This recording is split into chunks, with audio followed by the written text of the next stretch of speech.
Ოთმში სტუმრად ევროკავშირის წევრი ორგანიზაციის წარმომადგენელი იმყოფება იოჰან კანდლერი დღეს ქართულ მუსლიმებს შეხვდა და რელიგიური უმცირესობის პრობლემებით დაინტერესდა. შეხვედრაზე ორგანიზაცია პირველი ნაბიჯის ფორუმის წევრმა ნიგზიანის ჭელას სამწუხაროდ რელიგიურ კონფლიქტებზე ისაუბრა.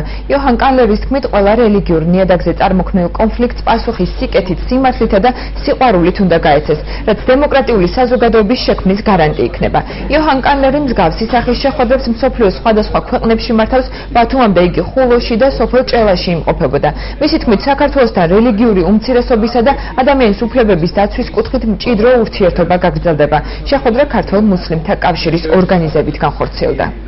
ვიდრე ჩემი პისტოლეტია კაბურეთს უნდა სიკეთე გააკეთოს იმ შემთხვევაში თუ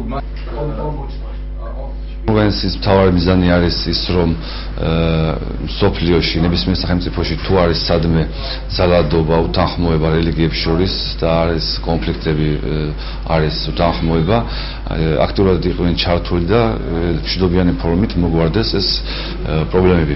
მათ აინტერესებს თუ ამ მხრივ რა მდგომარეობა გვაქვს დღეს საქართველოში, ისინი აწარმოებენ კვლევებს, ჩვენ ამ კვლევებში მათ ვეხმარებით და რა თქმა უნდა, მომავალისათვისაც გაგრძელდება ჩვენი ურთიერთობა. შეხვედრები რაც დაიწყო საქართველოში, დიდად წარდგება საქართველოს მოსახლეობას, პირველ რიგში ასევე მუსლიმებს, ასევე ქრისტიანებს.